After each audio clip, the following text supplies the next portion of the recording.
Bonjour, nous sommes le 4 février. Aujourd'hui, un invité spécial, très spécial. Je ne sais pas s'il y en a qui connaissent ça, les montagnes russes. Lui, il doit connaître ça.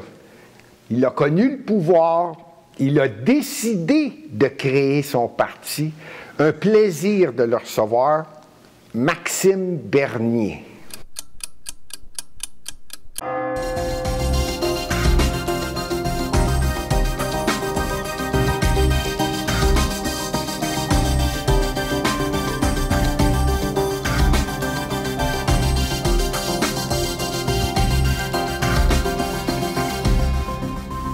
Monsieur Bernier, on peut s'appeler Maxime et Gilbert parce que je trouve tellement qu'il y a du travail. Il faut être jeune de cœur pour avoir encore le courage de suivre la politique comme ça puis faire le tour du Canada avec un nouveau parti.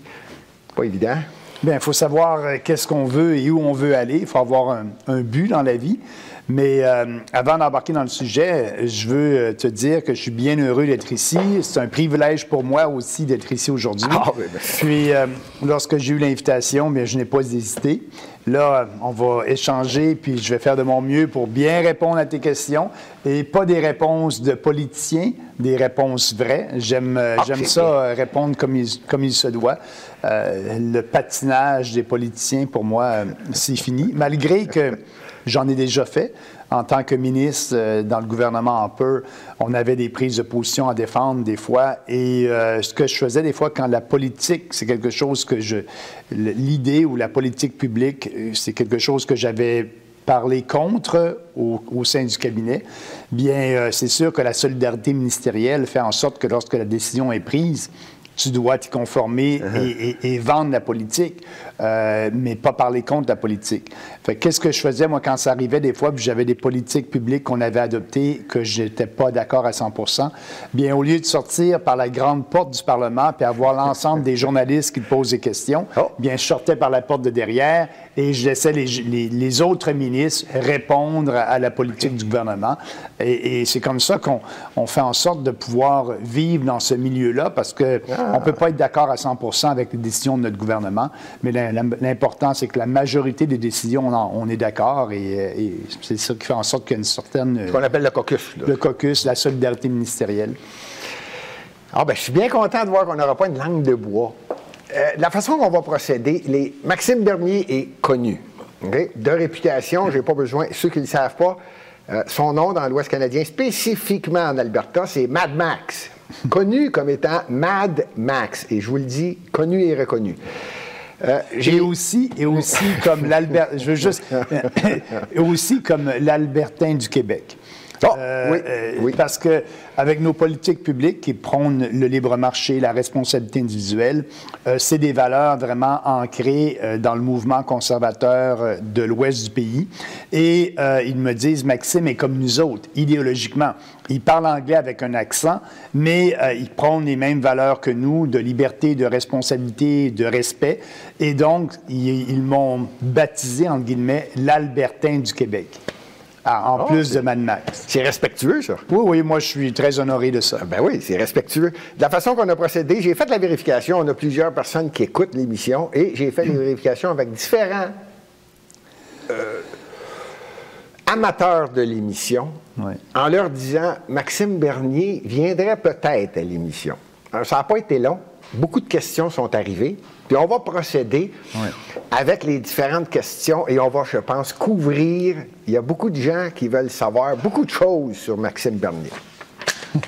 Alors, et ça va me faire plaisir si jamais je m'aperçois que la réponse ne fait pas l'affaire à la personne qui l'a posée ou ne fait pas mon affaire, ça se peut qu'on en ajoute. Ben oui. Alors, il y a quelques questions et on va y aller. Oui. Puis là, je le sais, je ne parle pas avec une langue de bois, c'est clair? Oui. OK. En 2017, vous avez perdu la course à la chefferie du Parti conservateur. Oui. En 2018, vous avez perdu la chefferie. Après ça, vous êtes demeuré. Et en 2018, vous avez déclaré avoir des différends avec M.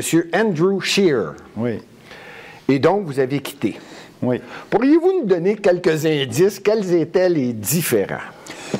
Bien, premièrement, il faut essayer de se remettre dans le contexte. Oui, oui, là, il faut descendre en 2018. Et la course au leadership, il faut savoir que j'ai fait la course au leadership du Parti conservateur à l'époque, pas la dernière course au leadership qu'a eu M. O'Toole, mais l'autre course où M. Scheer a gagné par 51 des votes. 51,6 à 49,4. Quelque chose. C'est ça. Donc, j'ai perdu la course au leadership et j'ai fait cette course-là basée sur des idées, sur des valeurs, des politiques de réforme importantes, la fin des subventions aux entreprises, comme par exemple la fin du cartel de l'UPA, la liberté d'exporter pour nos producteurs de lait, de poulet et d'œufs, sur le contrôle du déficit, balancer le budget, avoir un taux unique d'imposition pour les entreprises. Donc, les gens peuvent aller voir la plateforme à l'époque sur notre site Internet. Mais ceci étant dit, vu que j'ai perdu et que les idées étaient populaires, avec 49 du vote, bien, j'ai essayé pendant plusieurs mois d'influencer l'establishment du Parti conservateur et M. Scheer pour qu'ils prennent quelques-unes de nos idées qui étaient populaires et les mettre dans la plateforme de l'élection, la dernière élection de 2019.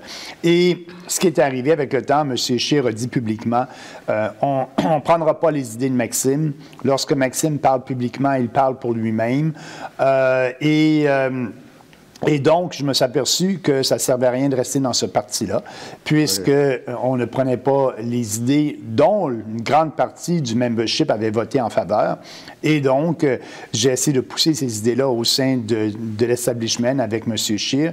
Et lorsque M. Scheer a dit publiquement qu'il faisait en sorte de me traiter comme un député sans aucune influence, malgré le fait que je croyais d'avoir une grande influence avec le pourcentage du vote que j'étais allé chercher, bien, j'ai quitté le Parti conservateur. Et parce que le Parti conservateur, je me suis aperçu, le but du Parti conservateur est de faire tous les compromis nécessaires pour pouvoir gagner une élection. Et moi, bien, je me suis aperçu qu'en politique, tu devrais dire les vraies choses, les politiques publiques que tu penses qu'elles sont les meilleures pour la prospérité du pays. Et cette recherche tout le temps à avoir l'appui et faire une politique axée sur l'appui de différents groupes d'intérêt. Donc, essayer de bâtir une politique qui va donner, exemple, l'appui des gens de minorités ethniques sur un sujet donné. C'est faire de la politique en divisant les Canadiens par différents groupes et on dit en anglais du pandering, essayer de plaire à tout le monde.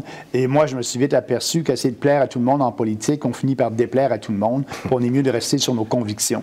Donc, j'ai laissé le parti et à ce moment-là, bien, j'ai créé le Parti populaire et c'était assez facile à créer ce parti-là, puisqu'on a pris les mêmes idées.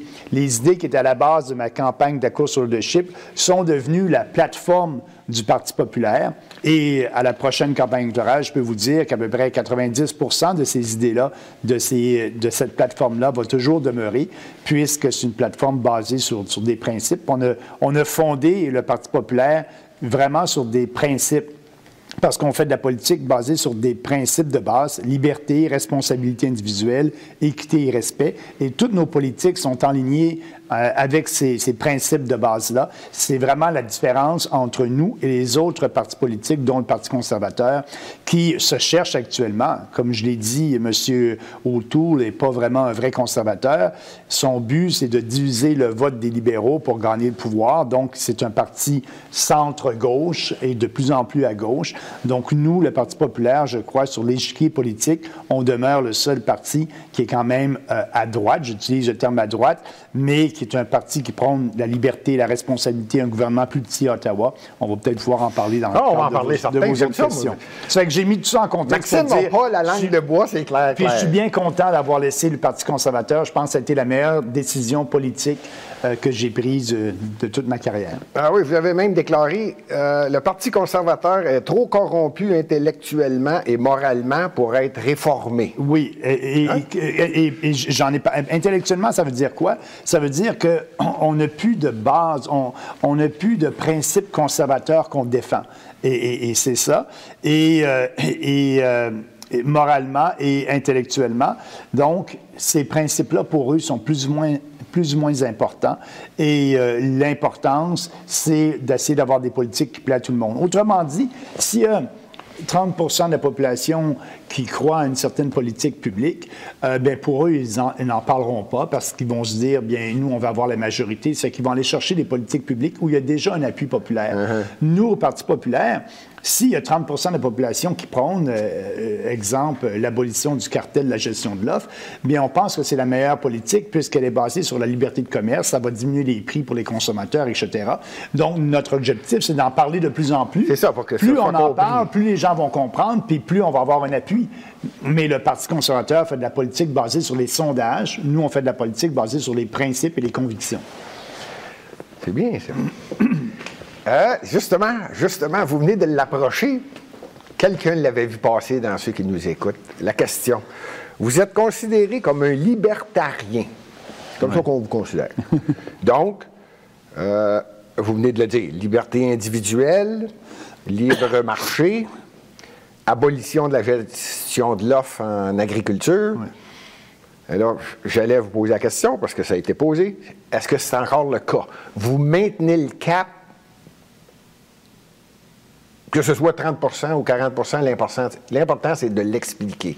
Mais oui, je fais de la politique, on fait de la politique basée sur des principes, avec conviction et passion. Et l'ensemble des dossiers qu'on défend, nous croyons que c'est les meilleurs dossiers pour une société canadienne plus libre et plus prospère. Et pour répondre à la question, l'étiquette libertarien peut s'appliquer plutôt au côté économique, mais nous, on est un parti qui prône des valeurs conservatrices, mais on n'est pas un parti qui prône le protectionnisme, par exemple, au niveau économique, qui prône la fermeture sur soi-même du Canada, la non-collaboration dans les échanges commerciaux. On prône l'ouverture des frontières dans les échanges commerciaux, mais aussi on prône le respect de nos politiques d'immigration et le contrôle de notre immigration. Donc, si vous voulez, moi, j'aime mieux décrire Maxime, au lieu de décrire comme un libertarien, au point de vue économique. Dites-vous, s'il y a une politique publique, moi, j'ai toujours recherché plus de liberté individuelle et moins d'intervention de l'État dans la vie de tous les jours des gens. Parce que je crois que les gens sont des adultes responsables et savent mieux qu'un politicien à Ottawa qu'est-ce qui est bon pour eux ou qu'un bureaucrate à Ottawa. Donc, ma philosophie politique, c'est toujours d'essayer plus d'aller vers la liberté et responsabilité individuelle et de faire en sorte que l'État soit moins présent dans la vie de tous les jours des gens. Et ça commence en premier par la diminution des taxes et des impôts qui nous donnent plus de liberté parce qu'on a plus d'argent dans nos poches, etc. C'est une pensée conservatrice. C'est conservateur. C'est purement conservateur. La prochaine question est claire. C'est conservateur. Il existe le Parti conservateur. Pourquoi ne pas avoir attendu le résultat des élections quand Andrew Scheer a perdu? Pourquoi ne pas avoir attendu ça en restant dans le parti? Vous auriez pu être candidat. Vous me suivez? Oui. Vous suivez la question. Oui. Donc, Maxime, pourquoi pas avoir attendu d'avoir été impatient et de ne pas avoir été candidat à la campagne qui a eu lieu dernièrement? Bon, effectivement. Je l'ai entendu, cette question-là. Maxime, si tu serais resté au sein du Parti conservateur, tu aurais pu faire une autre course au leadership et devenir le chef. C'est la question. Mais pourquoi je ne l'ai pas fait? Parce que l'establishment du Parti conservateur a rejeté les idées conservatrices que je défendais. Ça sert quoi de rester dans un parti puis faire une campagne électorale, on parle de la dernière campagne 2019, sur des politiques publiques ou une plateforme électorale du Parti conservateur que je ne crois pas. Exemple, M. O'Toole, la dernière campagne, a dit on va équilibrer le budget en 5 ans. Mais 5 ans, ça veut dire 2 mandats. Un mandat, normalement, c'est 4 ans. Ça veut dire que M. Scheer avait le même discours que M. Trudeau. Équilibrer le budget, pour lui, c'était pas important. Pour moi, c'est important. Il faut équilibrer le budget pour être capable, après ça, de diminuer les taxes et les impôts. Donc, toutes les politiques, ce que je veux dire, c'est que je serais resté dans le Parti conservateur... Inconfortable. Aurait fallu que je défende des politiques que je ne crois pas. Ouais. Puis, j'ai essayé par l'intérieur de réformer le parti. Ah, oui. J'ai essayé en parlant à l'establishment, en parlant à M. Scheer, ça n'a pas fonctionné. Donc, je me suis dit, j'ai pas de temps à perdre et c'est mieux d'y aller puis prôner nos propres idées, notre propre plateforme qui était populaire lors de la course au leadership et qui l'est encore. Parce qu'il faut se dire que, oui, le Parti populaire a reçu 1,6 du vote à la dernière campagne électorale. À peu près 300 000 personnes ont voté pour un des candidats du Parti populaire. Mais si on se compare, je regarde avec le Parti vert, ça a pris 20 ans et 6 élections pour avoir plus de 1,6 du vote. Nous, on a fait ça la première année de notre création. Donc, c'est un parti qui croit, puis qui avance tranquillement. Puis à la prochaine campagne, je suis certain qu'on va atteindre 4-5 de pourcentage populaire du vote et on va croître lentement, mais on ne fera jamais de compromis sur nos idées. Et c'est ça qui est important, puis c'est ça que les gens apprécient. Les gens regardent des vidéos de Maxime Bernier que j'ai faites sur peu importe quel sujet il y a 10 ans, il y a 12 ans, et je dis la même chose aujourd'hui. Donc, pas à cause qu'une idée n'est pas populaire aujourd'hui, qu'elle n'est pas juste et vraie. Une idée est juste et vraie parce qu'elle est basée sur des principes de liberté, de responsabilité, des principes de la société occidentale. Donc, pour moi, les idées ne deviennent pas justes et vraies parce qu'elles sont populaires. Au contraire, si elles ne sont moins populaires, considérant que ce qu'on pense, moi, je veux faire des débats. Je pense que les idées politiques que je mets de l'avant sur la scène politique, c'est les meilleures idées. Je pense que j'ai les meilleures idées et les meilleures solutions pour le Canada. Donc, je veux débattre. Et plus je vais en parler, plus il y a des gens qui vont se joindre à notre parti ou voter pour le Parti populaire. Mais la plupart des politiciens pensent que, à cause que quelque chose est populaire dans la société, dans les groupes, les sondages ou bien les différents sondages que les partis populaires font, bien, il y a juste ça comme alternative et c'est cette position-là qu'on doit défendre. Il y a des politiques du Parti populaire qui sont populaires, comme faire un moratorium sur l'immigration.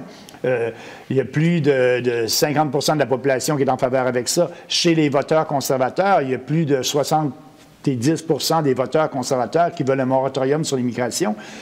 Donc, qu'on fasse une pause sur l'immigration parce qu'aujourd'hui, on a une immigration de masse. On ne respecte plus les critères qui ont fait en sorte qu'on est ce qu'on est aujourd'hui au Canada par l'entremise de l'immigration. On rouvre la porte à tout le monde et ça a un impact sur la population, ça a un impact sur la société. Mais le Parti conservateur prône la même politique que les libéraux, toujours plus et plus et plus d'immigrants au Canada, malgré que les voteurs conservateurs veulent une diminution du nombre d'immigrants et un moratorium actuellement, parce qu'on est en crise économique, donc on n'a pas les moyens, il y a des gens qui perdent leur emploi, puis on va faire venir des gens ici. On est mieux de faire en sorte que les gens qui perdent leur emploi revenir à une normalité économique et après ça, on reviendra avec des seuils d'immigration plus raisonnables. Mais ce que je vous dis, c'est que des politiques du Parti populaire qui sont vraiment populaires, qu'une grande majorité de la population qui est en accord avec, il y a des politiques où il y a moins de gens, mais c'est à nous, c'est notre défi de les expliquer et on a une plateforme cohérente qui est basée sur les principes que je disais tout à l'heure. Ah! Donc, création du parti, c'est le 14 septembre 2018. Oui. Création du parti. Et ça se maintient encore. Il y a un désaccord avec le Parti conservateur là, concernant le maintien de la gestion de l'offre. Bon, il y a plusieurs dossiers. Là.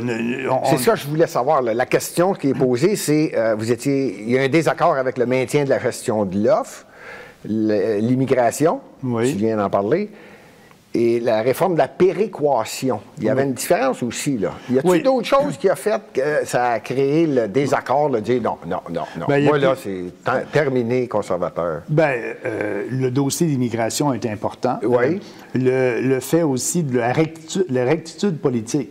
Le Parti conservateur est un parti, lorsqu'on parle de rectitude politique, c'est de plaire à l'idéologie du temps et d'essayer de plaire à tout le monde. Puis nous, la rectitude politique, j'ai dit non. On dit les vraies choses et si ça déplaît à quelqu'un, bien ça va déplaire à quelqu'un. Je suis conscient qu'on ne peut pas plaire et Maxime Bernier ne plaît pas à tout le monde. Donc, je suis conscient de ça. Mais je n'essaie pas non plus d'utiliser des termes politiques pour aller chercher une certaine clientèle et avoir une rectitude politique qui est contraire à mes principes. Donc, les dossiers importants sur lesquels on a une grande différence entre nous et le Parti conservateur, oui, l'immigration, on en a parlé tout à l'heure, oui. Tout le dossier économique aussi. M. O'Toole a dit qu'il va équilibrer le budget en 10 ans. Ça n'a aucun bon sens.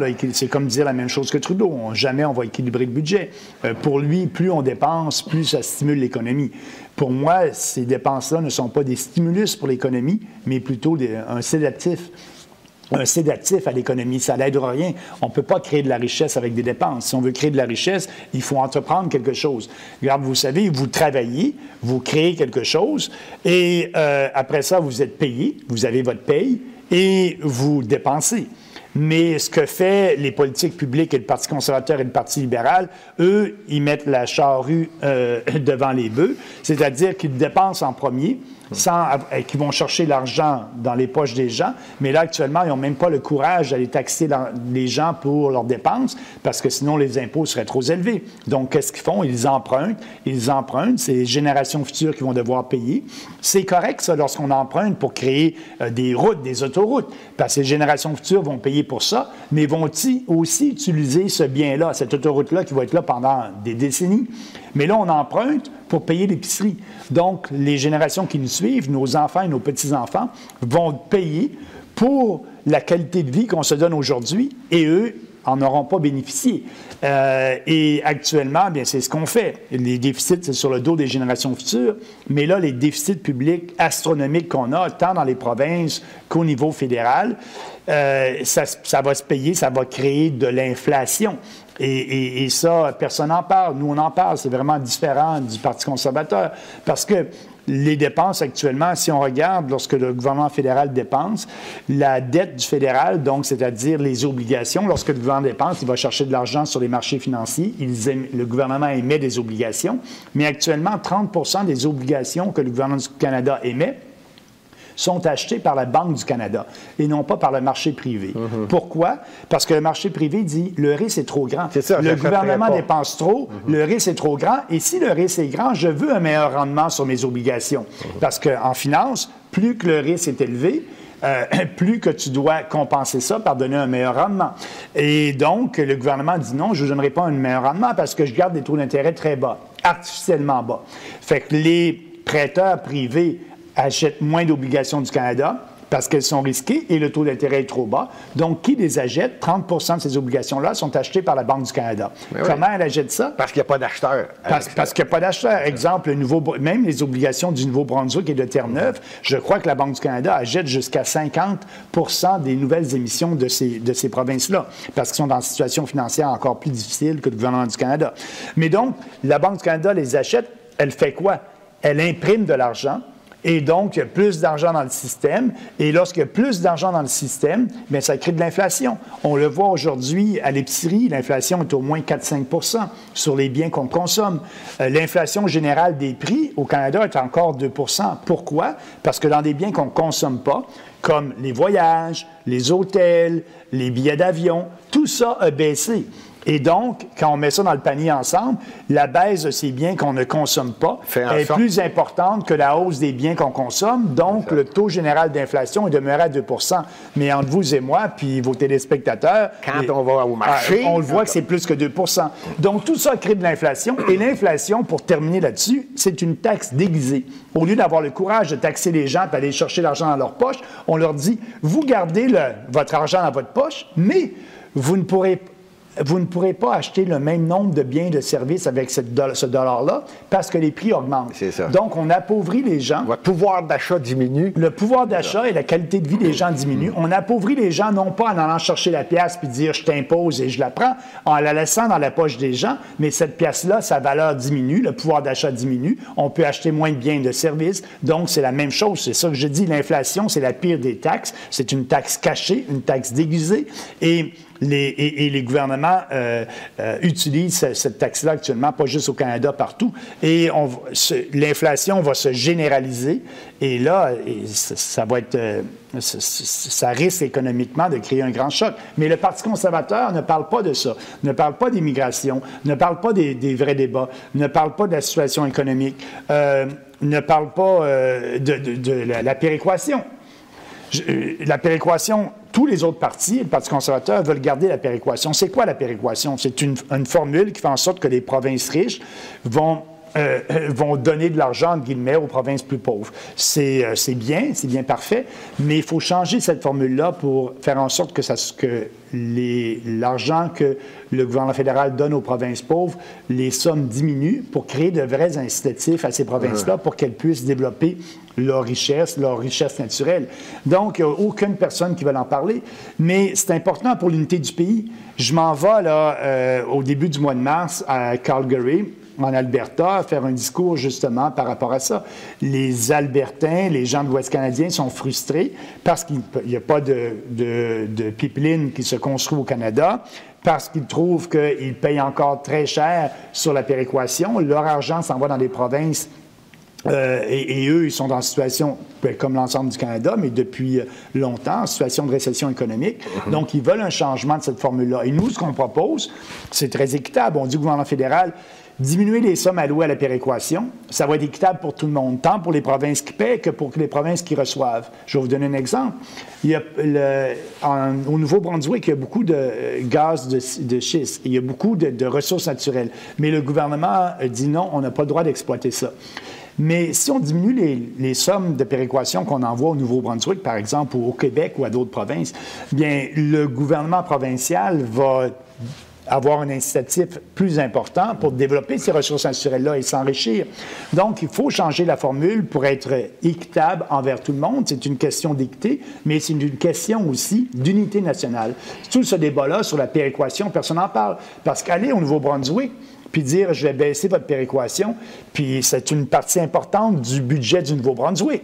Donc, les gens n'ont pas le courage d'expliquer aux gens, ben oui, le budget du Nouveau-Brunswick, si on baisse la péréquation, à court terme, peut diminuer, mais ça se fait échelonner sur quelques années. Mais il n'y a pas un politicien qui veut ouvrir ce panier ou cette canne de verre-là, parce que pour eux, aller expliquer aux gens du Québec ou du Nouveau-Brunswick qu'ils vont avoir moins d'argent, que le gouvernement du Québec va avoir moins d'argent. Donc, le gouvernement du Québec peut dire, bien, les Québécois vont avoir moins de services du gouvernement, etc. Mais il faut l'expliquer à court terme, oui, mais à long terme, ça va être le bon incitatif pour que ces provinces-là deviennent des provinces riches. Alors, je comprends très bien. Il y a une question qui vient facilement à l'esprit, là. Coudon, le Parti conservateur a vraiment changé. Maxime, là, il a travaillé avec Harper, il a travaillé pour le Parti conservateur pendant presque 10 ans. Oui. Qu'est-ce qui est arrivé? Bien, ce qui s'est arrivé, effectivement, le Parti conservateur n'est plus conservateur. Si on regarde dernièrement, et ce qui est un peu frustrant pour les membres du Parti conservateur actuellement, c'est que le chef actuel, M. O'Toole, a fait une campagne axée sur des idées, des valeurs conservatrices. Et moi, je disais à l'époque, M. O'Toole porte un masque bleu conservateur, ce n'est pas le vrai O'Toole. Il fait ça pour avoir l'appui, sachant que moi, avec le discours que j'avais à la dernière course sur le leadership, il y a 49 % des gens qui ont voté pour moi. Okay. M. O'Toole voulait avoir l'appui de ces gens-là. Il aurait fait une campagne conservatrice. Puis aujourd'hui, bien, durant sa campagne, il a dit « Votez pas aussi M. McKay », parce que M. McKay, c'est un candidat trop libéral, trop centriste, trop gauchiste. Et donc, il se vantait dans la course au leadership d'être le plus conservateur des candidats conservateurs. Okay. Parce que lui, stratégiquement, et dans la course au leadership qu'il a fait contre moi, c'était le vrai O'Toole. L'O'Toole qui est plutôt dépensier, l'O'Toole qui, pour lui, les réformes du gouvernement qu'on doit faire au point de vue réforme plus de libre marché, c'était pas une priorité. Donc, c'était pas le candidat avec des strictes valeurs conservatrices à la course au leadership qu'il a fait contre moi. Donc, il a mis un masque pour aller chercher l'appui des vrais conservateurs. Et là, après ça, bien, les masques sont tombés, ça n'a pas pris du temps. Il a congédié M. Derek Sloan.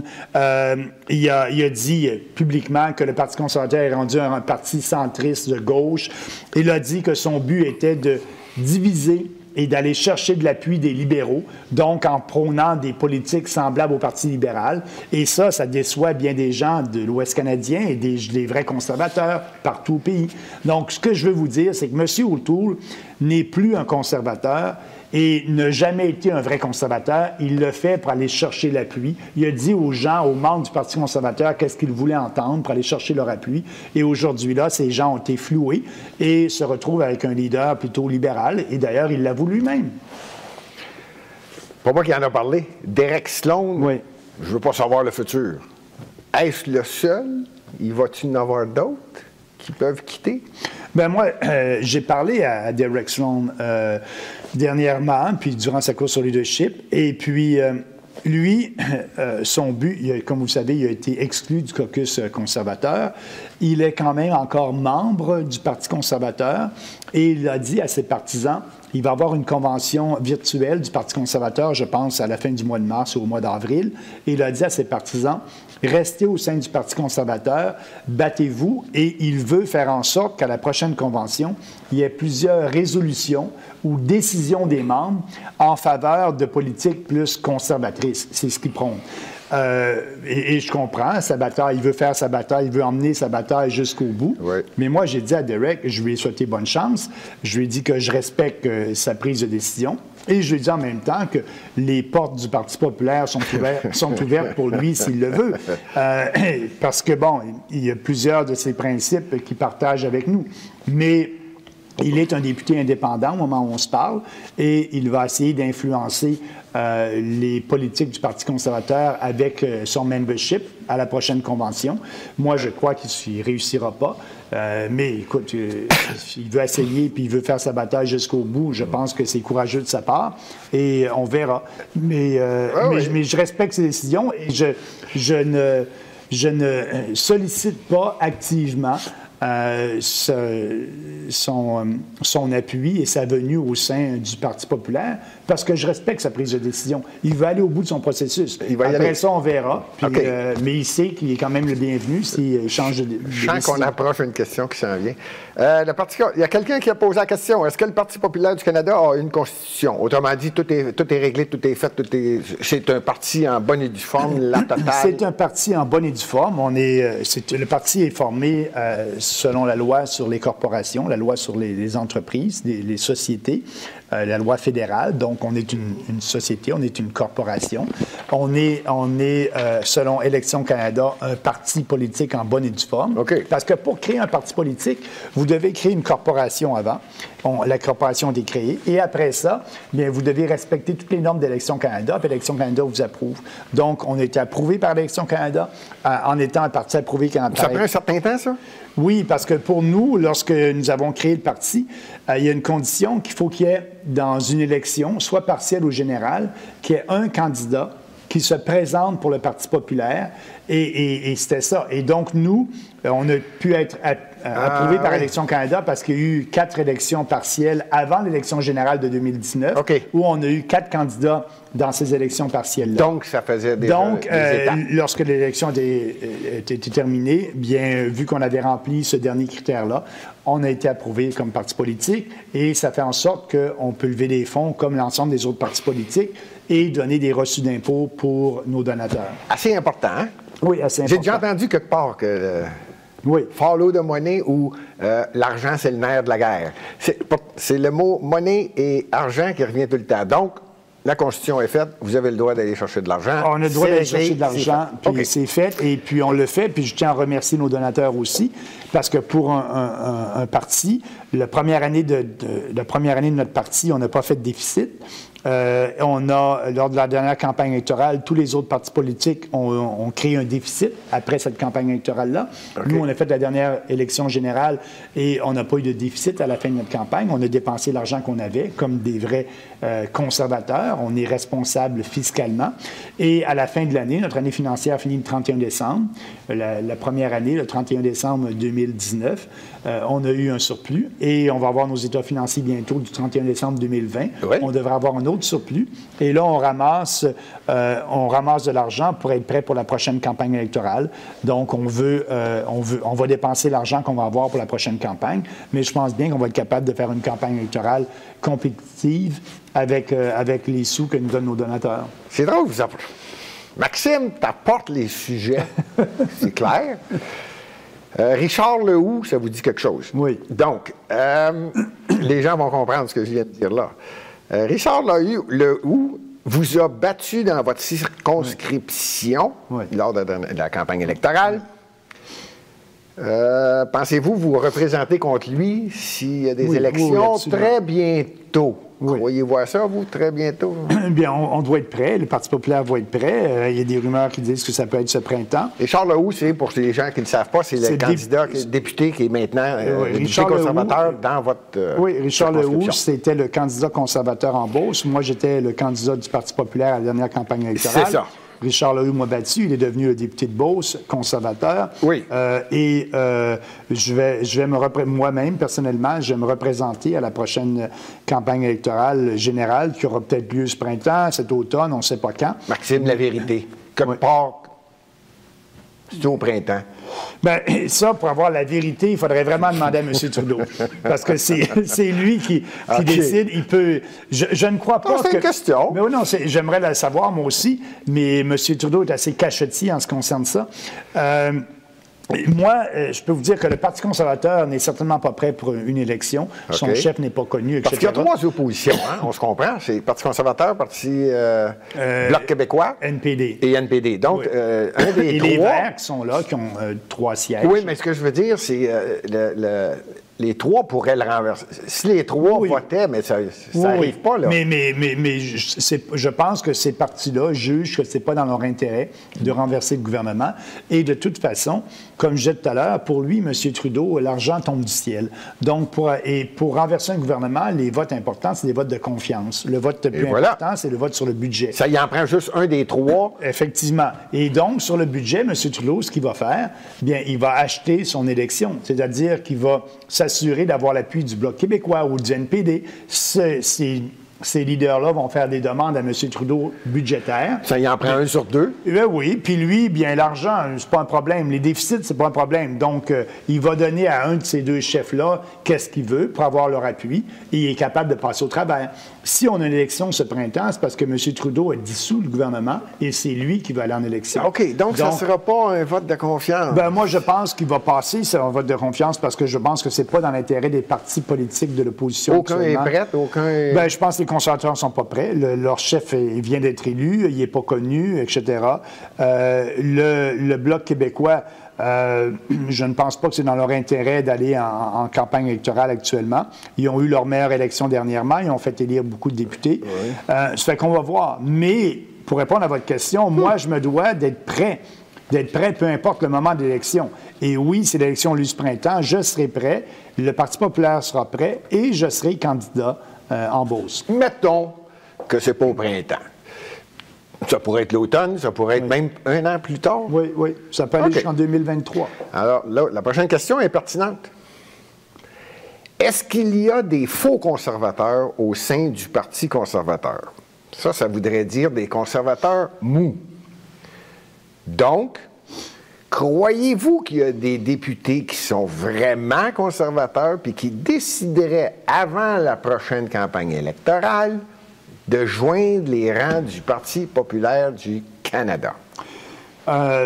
Premièrement, je vous répondre que ce n'est pas mon objectif à moi et l'objectif du parti de solliciter les députés actuels pour qu'ils viennent avec nous. OK. C'est clair qu'il n'y aura pas d'approche faite de la part du PPC vers le Parti conservateur? Non, absolument pas. OK. Pourquoi? Parce que la députation du Parti conservateur, j'étais avec eux. Ouais. S'il y en a un qui le connaît, j'ai connais. Hein? Et il faut juste vous rappeler que lorsque j'ai fait la course au leadership, il y avait 99 députés conservateurs élus, incluant moi.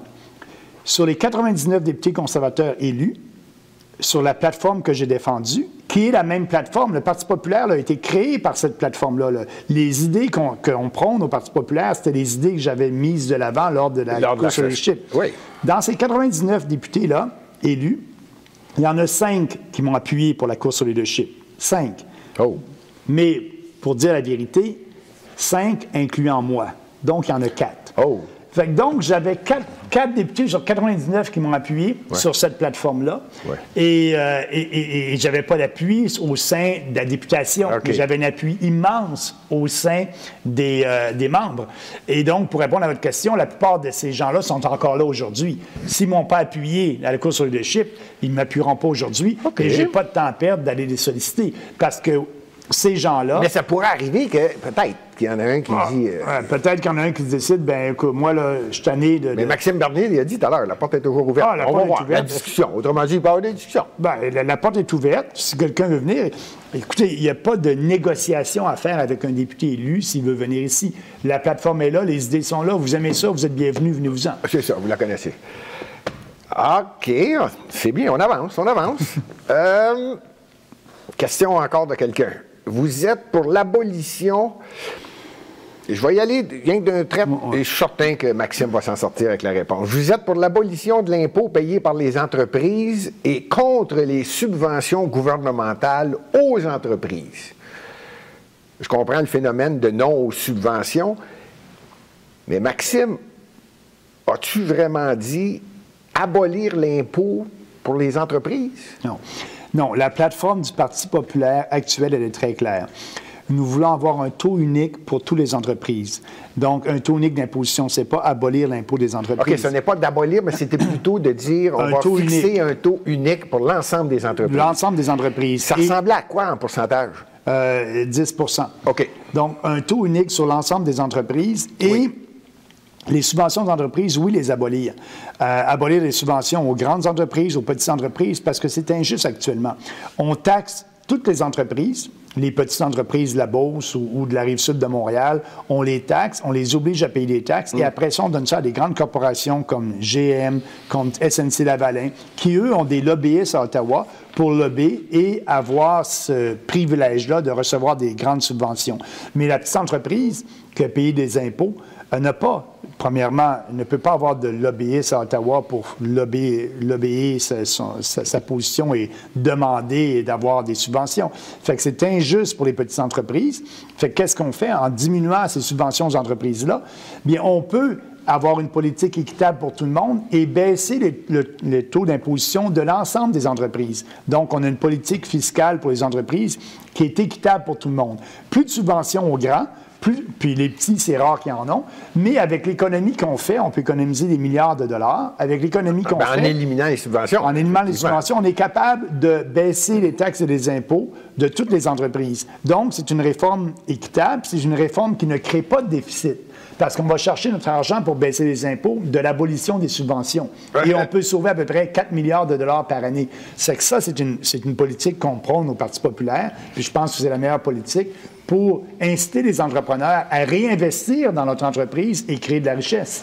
OK. 10 est-ce que c'est un taux unique pour tout le monde? Oui, mais ce que je veux dire, c'est est-ce que c'est fixé dans du béton ou à chaque campagne électorale va être présenté, voici le taux? Ah oui, OK, bien, bonne question.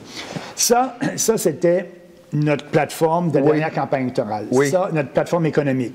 Taux unique des entreprises, taux unique d'imposition pour les entreprises, abolition des subventions aux entreprises, rembourser le déficit en 2 ans. C'est notre plateforme. Dans la prochaine campagne électorale, la plateforme va évoluer un peu, surtout côté économique. Êtes-vous au courant que la dette a quasiment doublé? Ben oui. Donc, c'est à prendre en considération. Absolument. Et c'est pour ça, c'est pour ça, comme vous venez de le souligner, qu'on ne peut pas prôner équilibrer les budgets en 2 ans. C'est ça. Fait que chaque campagne... Bien là, c'est surtout notre plateforme économique qu'on va ajuster. On va faire en sorte qu'elle soit réaliste. Donc là, je pense qu'on va devoir dire à la prochaine campagne, on est en train de calculer tout ça, qu'on pourrait peut-être équilibrer le budget, le déficit, en 4 ans au lieu de 2 ans, en un mandat. Voilà. Mais oui, cette plateforme économique-là va être revue à cause de la situation exceptionnelle financière du gouvernement. Donc, c'est évidemment réévalué en fonction de l'économie. En fonction de la situation économique et tout ça. Évidemment. Excellent. On change un peu de sujet, mais c'est toujours, et j'apprécie beaucoup, je remercie beaucoup Maxime de répondre aux questions. Merci à ceux qui ont envoyé des questions. Il me semble que c'est clair. Il l'a dit que c'était pas une langue de bois. Maxime. Oui. Tu étais pour la légalisation de la marijuana et cette déclaration vient avec « Si la loi est bien construite ». C'est à peu près ce que Maxime Bernier disait. Moi, je suis pour la marijuana, mais il faut que la loi soit bien pensée, bien construite. Là, c'est fait, c'est réglé, la loi est faite. Est-ce que Maxime est content de la légalisation avec la loi en vigueur actuellement au Canada? Oui et non. Oui et non. Okay. Parce que, OK, on y va dans l'ordre. Oui et non, parce que, bon, premièrement, je pense que c'est important de légaliser ça, surtout pour les possessions minimes de marijuana. Les gens avaient un casier judiciaire, etc. Donc, on a modernisé et légalisé. Le problème, c'est que le Parti libéral en a profité pour aider ses amis, a donné des licences à des producteurs de marijuana, des grandes entreprises, et donc des privilèges à certaines entreprises très près du Parti libéral. Et on le sait, il y a plusieurs de ces dirigeants d'entreprise-là qui avaient des liens étroits avec le Parti libéral et avec M. Trudeau. Et donc, on a fait une réforme en vitesse, je pense bâclée. On n'a pas attendu d'avoir toutes les informations nécessaires avant de mettre la loi en vigueur, mais ce que je peux vous dire, c'est que la pâte à dents est sortie du tube, puis je ne pense pas qu'on puisse revenir à une criminalisation de la marijuana. Okay. Je pense que ça va rester légalisé, mais oui, il y aurait des améliorations à faire à la loi actuelle. Mais pas pour l'éliminer. Pas pour l'éliminer, okay. Des améliorations à faire, okay. Mais ce n'est pas non plus une priorité du Parti populaire. Okay. Je pense qu'on va avoir 4-5 priorités à la prochaine campagne électorale et revenir à cette loi-là. Bien avant. OK. Ouais. Une autre question, je pense celle-là qui est intéressante aussi. Concernant l'oléoduc, oui. Vous êtes clair. Ça prend de l'oléoduc, les richesses naturelles du Canada, il faut que ça sorte. Oui. C'est clair, ça. Oui. Oh, la personne veut avoir une petite opinion qu'on appelle un peu plus internationale. Que pensez-vous du nouveau président américain et sa décision? Bien, premièrement...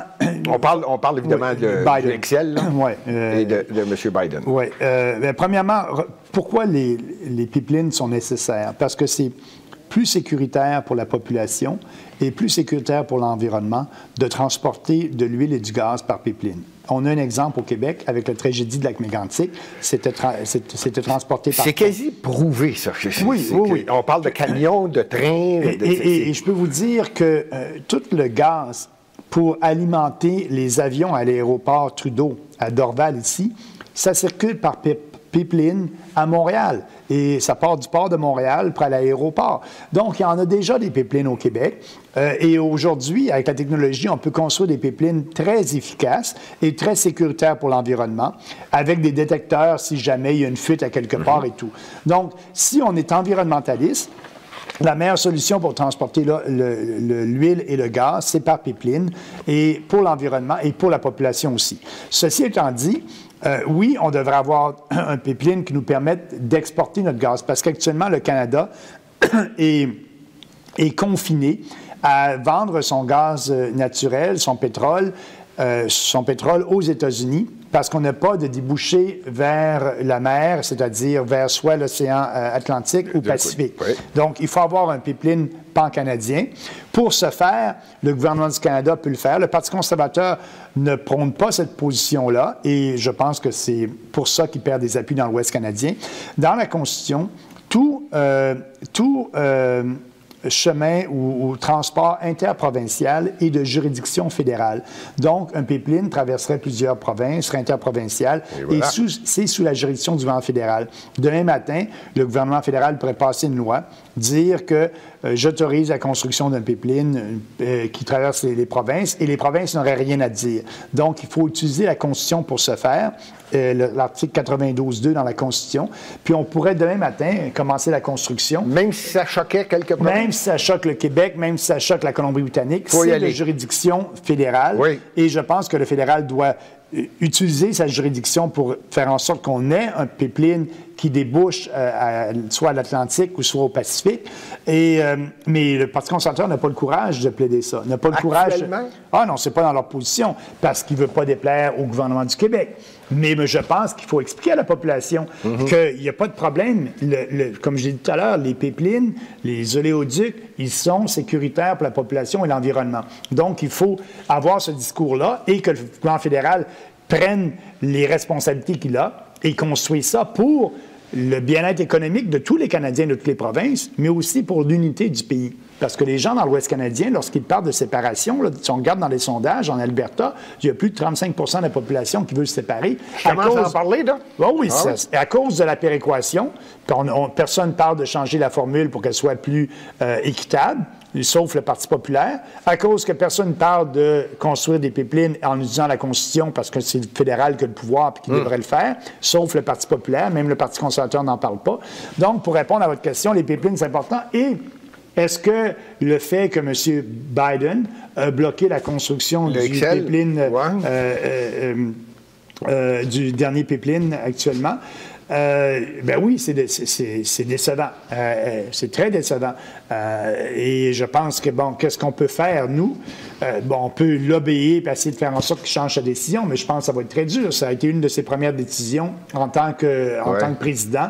Donc, c'est important pour lui. Donc, c'est de plus en plus important qu'au Canada, comme... C'est ça. Au moins, c'est de plus en plus important qu'au Canada, que le gouvernement du Canada mette ses culottes et utilise la Constitution pour s'assurer de la construction d'un pipeline.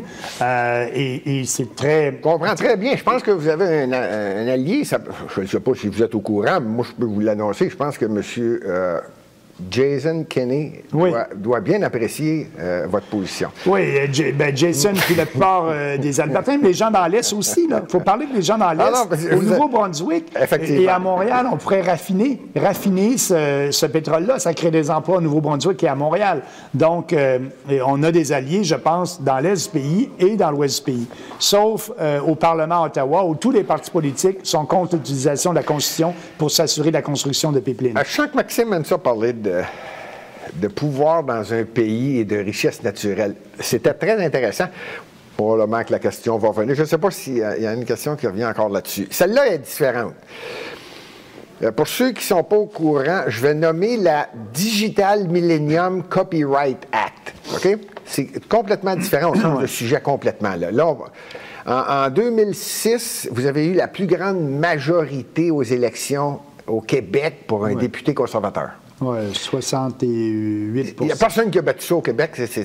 Maxime Bernier, c'était le top, le leader dans la victoire du Parti conservateur dans son comté.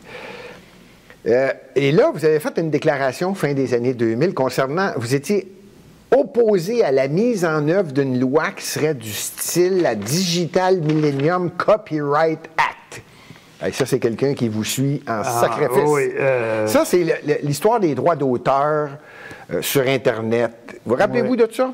En tout cas, la personne s'en rappelle parce que c'est sûrement une personne ça a dû faire partie en 2006. À l'époque, j'étais ministre de l'Industrie. Exactement, ministre de l'Industrie. Donc, la question, c'est facile. C'est... D'ailleurs, votre position, étonnamment, la personne prend la peine de dire ça a été salué par Richard Schultz de l'Université McGill et James Cohen de Canadian Business. Et la position de Maxime Bernier a été saluée. Donc, pourquoi vous étiez contre la mise en œuvre d'une loi du style Digital Millennium Copyright Act qui se résume à, dans le fond, le but, c'est de fournir un moyen de lutte contre les violations du droit d'auteur. Et là, c'est quelqu'un qui s'y connaît. Oui. Lorsque j'étais ministre de l'Industrie, on a fait des commissions parlementaires, des auditions sur les droits d'auteur et la mise à jour de la loi sur les droits d'auteur.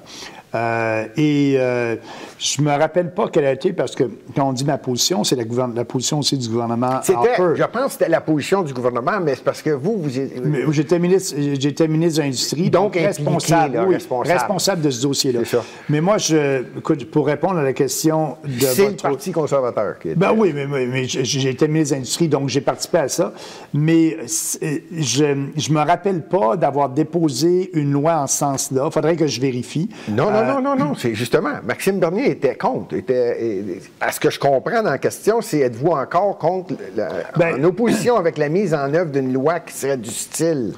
Moi, je pense qu'il faut, aujourd'hui, au moment où on est, en 2021... On va résumer dans la question, le droit d'auteur, ça doit être protégé. Oui, en 2021, et là, on parle d'Internet, on parle de Google, on parle qui peut s'en servir là, pour non protéger. Le droit d'auteur, mais aussi la vie privée. Et en 2021, oui, il faut reviser, il faut revoir ces lois-là qu'on a adoptées. Il y a certaines lois qui ont été adoptées il y a plusieurs années, d'autres lois qui n'ont pas été renouvelées ou mises à jour.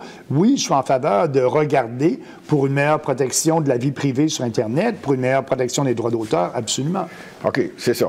Ça sonnait comme ça parce qu'effectivement, on s'en va vers un système de plus en plus Internet, là. Avec vous les connaissez, Google, les réseaux sociaux. Mais ce qui est dommage, c'est que ces réseaux sociaux-là veulent censurer les gens. Et ça, je suis contre ça, la censure. C'était la prochaine question. Oui. Parlez-moi de ça, votre opinion sur la censure. Twitter, Facebook, là, il y a de la censure. Là, c'est de la décision du droit de parole. Oui, c'est déraisonnable. Ces grandes corporations-là, sous l'idée de faire en sorte que le discours haineux ne soit plus sur Internet, utilisent ça pour censurer de plus en plus de gens qui ne pensent pas comme eux. Je crois que c'est tout à fait déplorable. Il y a des lois ici au Canada. Le Code criminel définit très bien le discours haineux et ça va bien. Donc, moi, je suis tout à fait contre la censure qui est de plus en plus présente et même le gouvernement du Canada le gouvernement Trudeau veut avoir un nouvel organisme qui va surveiller ce qui se passe et ce qui se dit sur Internet. Mais le ministre du Patrimoine, il travaille sur ça actuellement. Il travaille là-dessus actuellement. Oui. Mais écoutez, j'ai le droit de dire ce que je veux dire sur Internet, et même si j'insulte quelqu'un, ça fait partie de la liberté d'expression. C'est sûr que le Code criminel, je n'ai pas le droit de demander la mort ou de faire des menaces à quelqu'un, mais si ça se fait, il y a un système qui existe actuellement, le système juridique est là, et ça répond à la demande. Moi, je pense qu'à mettre encore plus de réglementation et laisser des bureaucrates venir décider qu'est-ce qui est autorisé ou qu'est-ce qui ne l'est pas. Là, on parle de censure. On parle de censure. Ça va trop loin. Moi, j'aime mieux laisser ça à des tribunaux traditionnels qui sont capables de faire l'ouvrage. Et lorsqu'il y a vraiment un discours haineux, il y a des recours pour ça. Hey, on achève. Ça va bien. Ça... c'est plaisant. C'est bon, Maxime. Question plus facile. Maxime, qu'est-ce qu'on fait avec le poste de gouverneur général du Canada? Il y a certains qui veulent l'abolir. Moi, je ne pense pas. J'allais dire, est-ce qu'on l'abolit? C'est la question. Non, moi, je ne pense pas. Il y a certaines personnes qui veulent l'abolir. Si on veut l'abolir, il faut changer la Constitution. Moi, je crois que le gouvernement fédéral devrait respecter sa Constitution actuelle et non pas essayer de la renouveler ou de la changer. Si on la respecte, on a une très bonne Constitution, mais ce n'est pas le cas actuellement. En ce qui concerne le gouverneur général... Et voilà, le poste comme tel. C'est un poste honorifique, c'est un poste historique. Mais il faut se rappeler que le gouverneur général n'est pas le pouvoir exécutif, n'est pas le pouvoir législatif, et donc il est là pour faire ça? Historiquement, il est là, les lois... Toutes les lois que le gouvernement passe doivent avoir la sanction royale, donc la sanction du gouverneur général. C'est un de ses rôles dans la Constitution. Pourquoi pas l'abandonner? Non, parce que moi, je pense que ça fait partie de notre histoire. Et de toute façon, il n'y a pas de problème. C'est les élus qui gouvernent. C'est pas le gouverneur général qui gouverne, c'est les élus qui gouvernent. C'est les élus qui amènent les politiques. Donc, c'est beaucoup d'argent. Si je comprends bien la question, c'est que ça coûte cher. Oui, ça coûte cher. Mais ça dépend qui est gouverneur général. Si on choisit un bon gouverneur général qui ne dépensera pas à outrance comme l'ancien gouverneur général, je pense qu'on va faire des économies là. Mais c'est un point de vue historique.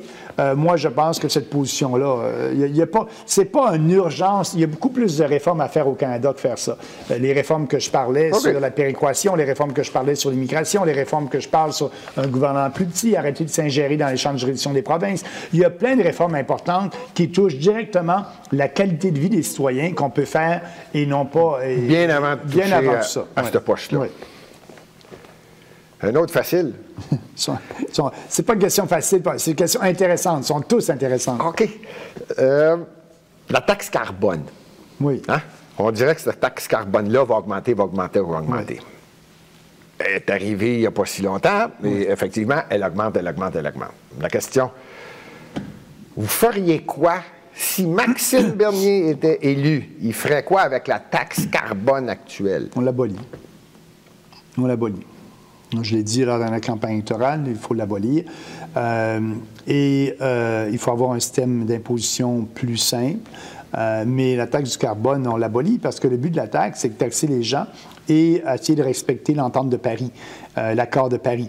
Nous, au Parti populaire, on est le seul parti qu'on ne signerait pas l'accord de Paris, que c'est pas vrai que le Canada peut régler les problèmes de gaz à effet de serre au monde lorsque la Chine et l'Inde continuent à émettre des gaz à effet de serre. Oui, mais ils sont considérés... Ils n'ont pas un statut différent, eux autres. Ben oui, mais pourquoi pénaliser des sociétés développées comme le Canada ou certains pays européens?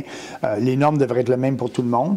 Ces pays-là, et c'est les grands producteurs de gaz à effet de serre. Donc, peu importe ce que le Canada va faire, on ne pourra pas sauver la planète. Il faut être conscient de ça. C'est hypocrite. Et M. O'Toole et M. Trudeau sont hypocrites lorsqu'ils disent à la population on va atteindre les cibles de Paris puis on va sauver la planète. Même l'ONU le dit que la cible du gouvernement fédéral, il ne sera pas capable de l'atteindre en 2030. Donc, on taxe les gens pour une cible qu'on ne sera pas capable d'atteindre en disant aux gens qu'on va sauver la planète lorsque c'est complètement faux. Et on joue avec les sentiments des gens, on est hypocrite. Y a-t-il un paquet de gouvernements sur la planète qui sont hypocrites, qui sont menteurs, qui mentent aux gens? Bien, écoutez, on regarde juste les faits dans le passé. Les cibles n'ont jamais été atteintes. Si on veut vraiment atteindre les cibles de Paris, il faudrait plus que doubler la taxe sur le carbone. Et les politiciens savent bien que ça ne serait pas populaire avec la population. Donc, ils mettent une taxe sur le carbone qui fait quand même mal, mais qui ne fait pas trop mal. Puis, en même temps, se disent, bien, on va atteindre nos objectifs, puis on va sauver la planète. Mais moi, tout ce discours-là, j'embarque pas là-dedans. C'est de la propagande. On ne signera pas l'entente de Paris. On n'imposera pas de taxe sur le carbone. On n'imposera pas de réglementation nouvelle non plus aux entreprises. On va laisser ça aux provinces. Et c'est ça la beauté de notre Constitution. Les provinces peuvent elles-mêmes décider. Actuellement, au Québec, la taxe sur le carbone ne s'applique pas au Québec parce que le Québec a son propre système de gestion de crédit, une bourse de crédit carbone. Il a son propre système et la taxe ne s'applique pas. Donc, moi, je ne veux pas imposer une taxe ou des objectifs au point de vue national. Si c'est important pour le gouvernement du Québec de lutter contre les changements climatiques, bien qu'il le fasse. Il y a tous les outils législatifs pour le faire. Puis si pour une autre province, c'est moins important, mais qu'elle fasse ce qu'elle veut. Au fédéral, on n'embarque pas là-dedans. Je pense que notre discours environnementaliste est beaucoup plus important. Il y a encore des lacs, des rivières qui sont pollués. On verse encore nos déchets, excusez-moi, mais notre merde dans le fleuve Saint-Laurent. Il y a bien des choses à faire pour faire en sorte de dépolluer notre environnement avant d'aller dépenser de l'argent pour les gaz à effet de serre. Qui, selon Maxime Bernier, est quelque chose qui n'est pas nécessairement vrai, d'ailleurs. Le CO2, les gouvernements disent que c'est de la pollution. Le CO2, là, c'est ce que j'émets actuellement en vous parlant. Là. Je respire de l'oxygène et j'émets du CO2 et le CO2, c'est de la nourriture pour les plantes. Ça, c'est de la réalité là, chimique, physique, tout le monde apprend ça à l'école. Trop de CO2 dans l'atmosphère, avec d'autres gaz, crée des gaz à effet de serre. Mais le CO2 n'est pas un polluant tel quel. Et donc, ça, on n'ose pas le dire. Fait que moi, tout ce discours-là, je veux laisser ça aux provinces, puis je veux que le gouvernement fédéral se concentre sur vraiment des mesures claires pour dépolluer l'environnement, faire en sorte qu'on puisse se baigner dans nos lacs, dans nos rivières. Plus proche du citoyen, directement. Oui, les dégâts environnementaux qui sont là tous les jours, là, bien, qu'on les règle. Il y a encore des sites d'enfouissement qui sont encore très pollués. Il y a bien des choses concrètes à faire avant d'aller essayer de sauver la planète. Je comprends très bien votre point. La prochaine est encore reliée à l'environnement. Vous étiez réticent à croire au changement climatique dû à l'activité humaine. Oui. C'est une question. Oui, vas-y.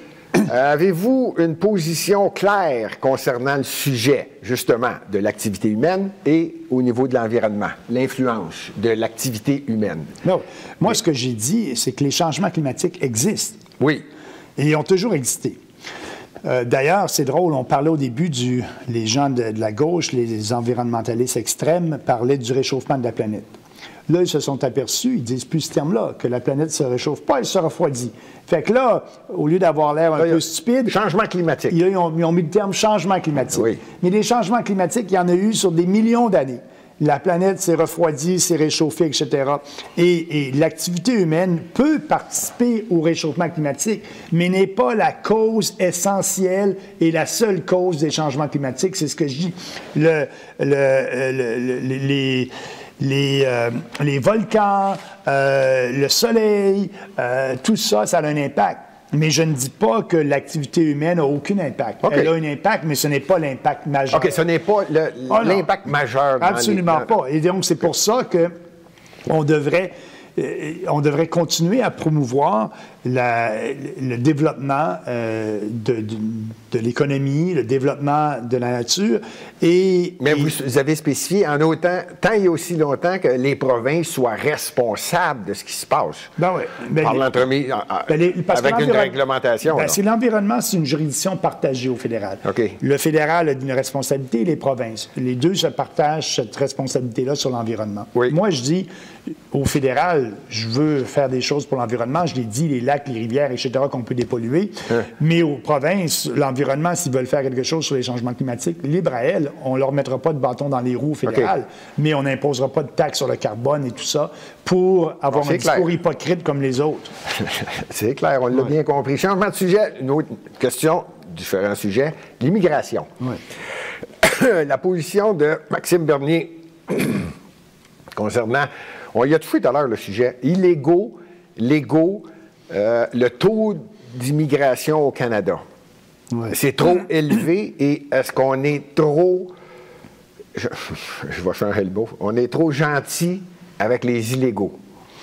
Bien, premièrement, oui, le terme, les gens qui traversent la frontière à la route Roxham ici au Québec. Le rang Roxham. Ouais. Bon, c'est illégal. Et on devrait mettre une barrière là. On devrait leur dire à ces gens-là, si vous voulez venir au Canada, bienvenue au Canada comme tout le monde, en respectant les règles. Donc, passez par le poste frontalier. Puis là, bien, on va vous poser une question. Si vous venez d'un pays où vous réclamez le statut de réfugié, et donc réfugié politique, réfugié, si vous réclamez ce statut-là et vous passez par un poste frontalier normal, mais vous venez d'un pays où votre vie n'est pas en danger, comme aux États-Unis, on va vous retourner aux États-Unis. Donc, moi, je pense que c'est ce qu'il faut faire. Et là, le message que M. Trudeau a envoyé à tout le monde, c'est que le Canada peut recevoir tous les réfugiés du monde. Mais il y a une limite à ça.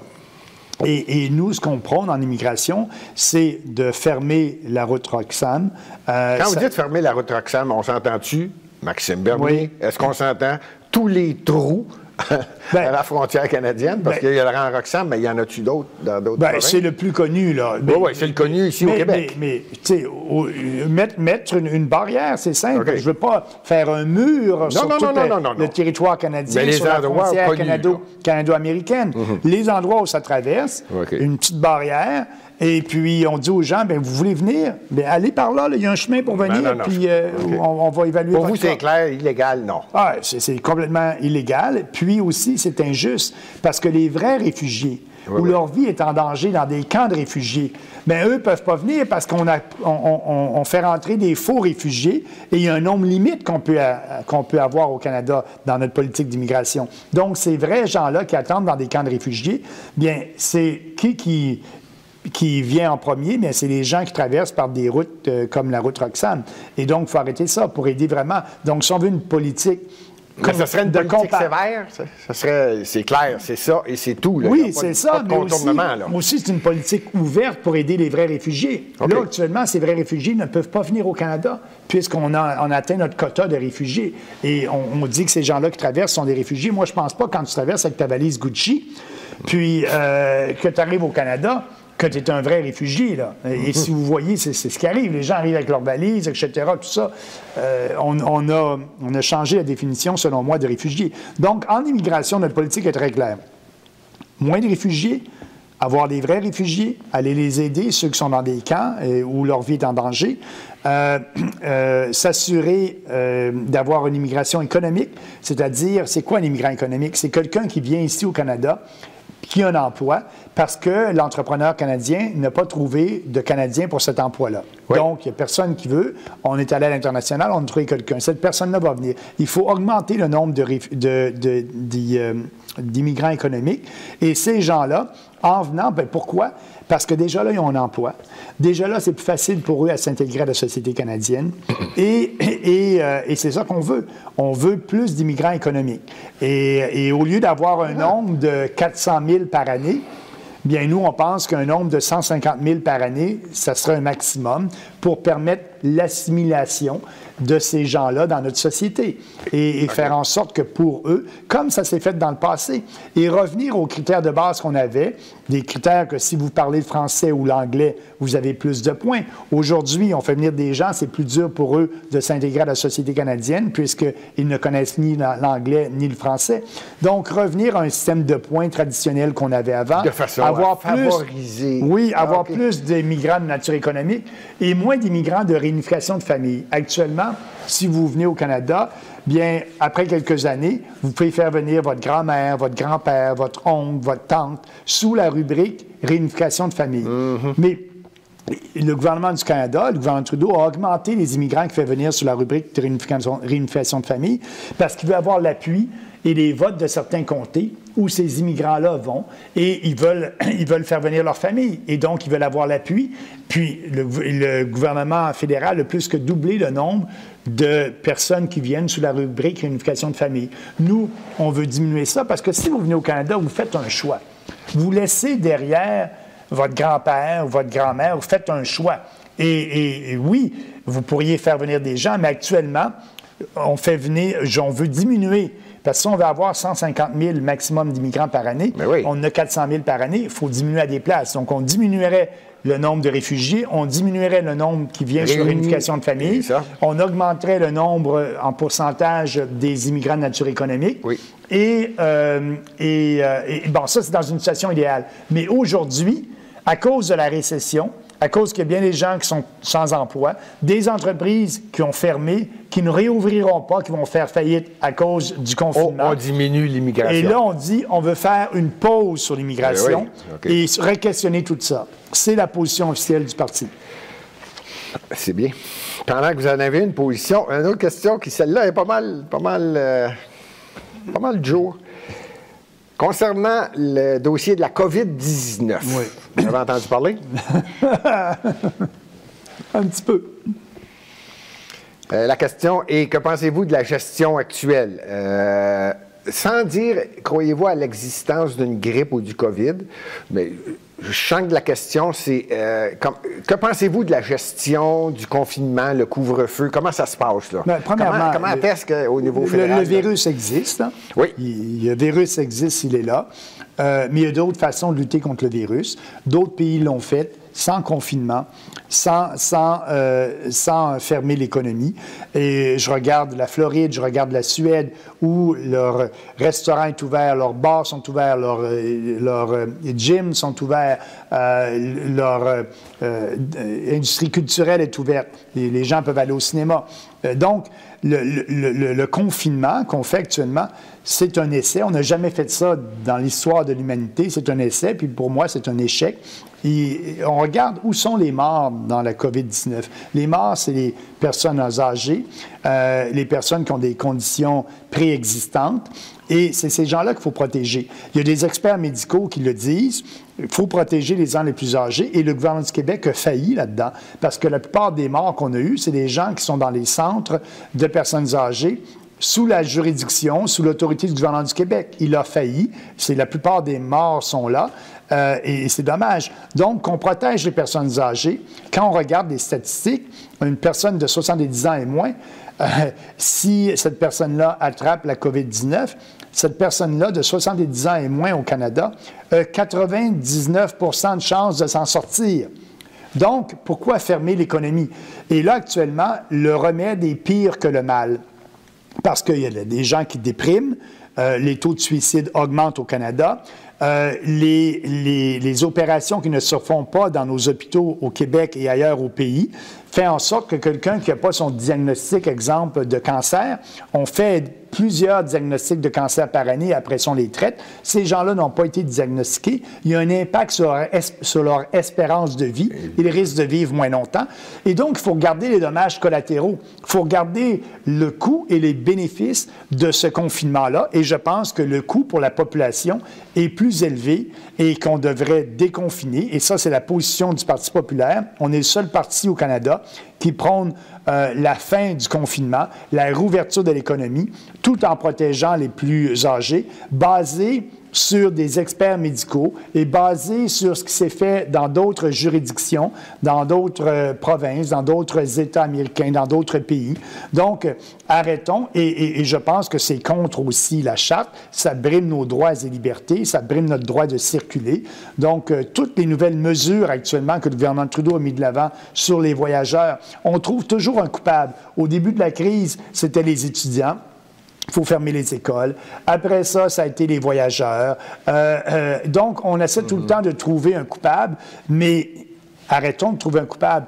Occupons-nous de la population, occupons-nous des gens âgés et qui sont plus à risque. Et même là, actuellement, ce que je déplore dans la crise, c'est que même la livraison du virus se fait de façon non efficace. M. Trudeau n'a pas réservé pas le virus, le vaccin, pardon. On n'a pas de vaccin au Canada. On est un des pays développés qui a moins vacciné sa population au moment où on se parle, si on se compare à d'autres. Donc ça aussi, ça a été mal fait. Et ce qu'il faut faire, c'est contre les confinements, déconfiner, laisser les gens libres et ne pas traiter les gens comme des enfants irresponsables, mais comme des adultes responsables. Les gens vont mettre leur masque, les gens peuvent faire la distanciation sociale comme on fait actuellement. Les gens vont respecter ça, mais on n'a pas besoin de brimer leur liberté. Je pense que les mesures actuellement briment les libertés des gens. La question va très bien avec ce que vous venez de dire. Vous n'êtes pas intéressé à devenir politicien au Québec? Non, absolument pas. Je fais de la politique au niveau fédéral depuis des années. Et puis, il y a une sous-question. Et ouvrir un nouveau parti? Non. C'était la question complète. Oui. Non, absolument pas. On bâtit le Parti populaire, puis ça va bien. Jusqu'à date, on a bien fait. D'ailleurs, on va commencer, en ce qui concerne le parti, la recherche de nos candidats pour la prochaine campagne électorale dès la semaine prochaine. Mais Maxime Bernier dit qu'il n'y en aura pas d'élection. Mais il faut s'y prendre d'avance? Je ne pense pas personnellement qu'on va avoir une élection ce printemps. Mais en tant que chef d'un parti, je dois être prêt. Il faut être prêt s'il y en a une qui se déclenche. Donc, on lance dès la semaine prochaine l'appel aux candidats. Donc, je le dis aux gens qui nous écoutent, qui sont intéressés à être candidats du Parti populaire, allez sur notre site, partipopulaireducanada.ca. Dès la semaine prochaine, le processus de sélection est lancé. Et ça, il y a des bureaux. Vous avez des bureaux dans chacune des provinces ou il y a un bureau central? Tout est central, tout est dans la région d'Ottawa, mais les gens, mais on a des organisateurs sur le terrain un peu partout. OK, c'était mon autre question. Mais il y a des organisations dans chacune des provinces? Oui, absolument. C'est la grosse organisation, là. Oui, on a des organisations dans toutes les provinces, partout. C'est ce qui est important. Et donc, nous, notre but, au moins on est chanceux, il y a à peu près, si ma mémoire est bonne, aux alentours de 50 % de nos candidats qu'on a eu à la dernière campagne qui seraient prêts à se représenter. Donc, on a un peu moins de candidats à chercher, mais on a quand même plein de postes ouverts, mais il faut faire un processus ouvert et transparent et démocratique. C'est ce qu'on va faire. C'est que si vous étiez un ancien candidat, vous voulez vous présenter, mais il y a quelqu'un d'autre dans votre comté qui veut se présenter, bien, il y aura une ouverture, il y aura une investiture, et c'est un processus transparent, démocratique et ouvert, mais on le débute dès la semaine prochaine. Pour répondre à votre question, je suis trop occupé à faire de la politique. Je pensais que Maxime avait oublié ma question. Donc, au Québec, on oublie ça. Non, Maxime Bernier ne viendra pas. Là, il est concentré au fédéral. Absolument, oui. Bien, félicitations. Il y a quelqu'un qui a posé une question. Et là, je me suis dit, je vais la poser, mais il tenait à ce qu'elle soit posée. Le Québec n'a pas une constitution comme telle. Il y a plutôt différentes lois ou différents documents qui font en sorte que ça ressemble à une constitution. Si jamais le Québec se dotait d'une constitution en bonne et due forme... Pas le Canada, le Québec. Le Québec. Une bonne et due forme, et voici la constitution du Québec. Si Maxime Bernier était premier ministre du Canada, il respecterait ça. Ah, absolument. Si c'est dans la juridiction du Québec, effectivement. C'est ça. Au niveau du Québec, ça demeure la juridiction du Québec. Donc, le premier ministre, Maxime Bernier, dirait, OK, vous avez une constitution en bonne et due forme qui a été créée, parce qu'actuellement, c'est différent. Oui, mais si le gouvernement du Québec ou les élus du Québec veulent s'écrire une constitution qui respecte le champ de compétences et la Constitution canadienne n'a pas de problème. Mais moi, je suis un fédéraliste, je crois au Canada, mais je crois à un Canada bien différent. Je pense qu'il faut avoir une décentralisation radicale au Canada. Je pense que le gouvernement du Québec empiète dans les champs de compétences des provinces. On devrait avoir un gouvernement plus petit qui respecte la Constitution et décentralisé à outrance. Et donc, les provinces seraient plus libres de faire ce qu'elles veulent. Mais une constitution à l'intérieur du Canada, oui. Je crois à ce de façon aussi à donner beaucoup de pouvoir aux provinces. Oui, diminuer, ça c'est la phrase magique de Maxime Bernier, c'est il faut diminuer l'ampleur, les du gouvernement fédéral. Du gouvernement fédéral. Des tentacules partout. Ça c'est clair. Oui, exemple, M. Trudeau veut commencer à réglementer des mesures pour les centres de personnes âgées. Bien ça, c'est une juridiction provinciale. C'est pas à lui d'aller réglementer ça. Et donc, on ne respecte plus du tout la Constitution. Il faut décentraliser radicalement. Et ça, je suis certain que ça plairait à beaucoup d'autonomistes québécois. Beaucoup de gens qui veulent que le gouvernement du Québec puisse exercer son autonomie à 100 % dans ses compétences. Bien, avec nous, au Parti populaire, c'est ce qu'on prône. Et j'invite les gens à aller lire un discours que j'ai fait il y a déjà longtemps sur le respect de la Constitution canadienne. Ou, exemple, en santé. Le fédéral n'a pas à s'ingérer en santé, c'est 100 % provincial. Exact. Il y a plusieurs domaines où le fédéral s'ingère, puis il faut arrêter ça. Et ça crée des chicanes constitutionnelles, puis c'est malsain, puis c'est pas efficace. Et là, actuellement, le Canada est devenu comme ingérable, puisque le gouvernement fédéral et le gouvernement Trudeau, et même les conservateurs prônent ça, c'est que le gouvernement fait des lois ou des règlements et donc déplaît à des provinces et à d'autres provinces et fait en sorte, en réglementant, en légiférant, bien là, il y a plein de gens insatisfaits au Canada. Si l'Alberta veut passer des règlements dans le domaine de la santé, bien, c'est sa compétence, elle devrait être capable de le faire. Et peut-être que ça va être différent de la manière dont le Québec gère son système de santé. Exact. Mais le fédéral cherche tout le temps l'uniformité. Non, la concurrence dans les politiques publiques, elle est bonne, elle est saine. Donc, on prône vraiment une décentralisation radicale, comme le voulaient les pères de la Confédération. Lorsque on a créé cet État fédéré-là, bien, on a laissé beaucoup de pouvoir aux provinces. Parce que vous, votre interaction là, en tant que citoyen, en premier, c'est toujours avec votre gouvernement provincial. Le gouvernement le plus près des gens est le meilleur gouvernement. Donc, les pères de la Confédération ont laissé beaucoup de pouvoir aux provinces. Exemple, l'interaction que vous avez pour la santé, c'est le gouvernement provincial. L'assurance sociale, c'est le gouvernement provincial. Les prisons, c'est le gouvernement provincial. Toute interaction de l'individu avec un gouvernement devrait être avec le gouvernement provincial. C'est ce que les pères de la Confédération ont voulu. On a changé notre constitution en 1936. Les provinces ont donné au fédéral 2 pouvoirs, les pensions et l'assurance chômage. Moi, lorsque j'étais député, les gens qui venaient me voir dans mon bureau, c'était soit pour un problème de pension, soit pour un problème d'assurance chômage, à 80 %. Mais ça, normalement, ça devrait être aux provinces. Les pères de la Confédération ont voulu dire le fédéral s'occupe de la monnaie, des échanges commerciaux, du transport interprovincial, des grands dossiers comme ça. Et les dossiers quotidiens de tous les jours devraient être laissés aux provinces. Mais actuellement, le gouvernement fédéral s'ingère dans ça tout le temps. Pourquoi? Pour avoir de la visibilité et émettre des chèques, avoir de la visibilité et dire aux gens, mais regardez... Avoir le drapeau du Canada. Oui, puis le fédéral est là. Mais nous, on prend une décentralisation radicale qui va faire en sorte que les gens qui veulent un gouvernement du Québec plus fort et ça va respecter les désirs des autonomistes, tant québécois qu'albertains. Dernière question. Oui. Dernière. Oui. Ça va se résumer à quasiment oui ou non. OK. Rapport d'impôt. Au Québec, on le fait fédéral, provincial. Seriez-vous d'accord avec rapport d'impôt unique et que c'est le Québec qui s'en occupe en fonction de fédéral, provincial, mais géré par le Québec. Autrement dit, impôt unique au Québec. Pour moi, c'est pas si important que ça. Vous allez peut-être être Donc? surpris. Donc, le statu quo actuel, je trouve qu'il est correct. Ce qui est important, c'est de diminuer les impôts des gens. C'est pas le fait de faire un rapport d'impôt. D'abord, je demanderais aux gens qui font leur rapport d'impôt. C'est leur comptable. C'est rare que la personne va faire ces 2 rapports d'impôt-là. Et il y a déjà logiciels qui existent actuellement. Vous faites un rapport, puis après ça, le logiciel prend puis amène dans l'autre rapport. Ce débat-là, là, sur un rapport d'impôt ou 2, pour moi, c'est pas une priorité. Le débat le plus important, c'est de baisser les impôts des gens. C'est ça qu'ils vont aimer. Avoir plus d'argent dans leur poche, pas le fait là, que leur comptable doit prendre les données du Québec, les envoyer au fédéral, ou prendre les données du fédéral, les envoyer au Québec. OK, donc c'est pas un dossier prioritaire. Non, absolument OK. Bien, ça m'a fait plaisir. Prioritaire, c'est baisser les impôts. Bien, là, j'ai compris que baisser les impôts, c'est encore bien plus important. Oui. Il n'y a pas tort là-dessus.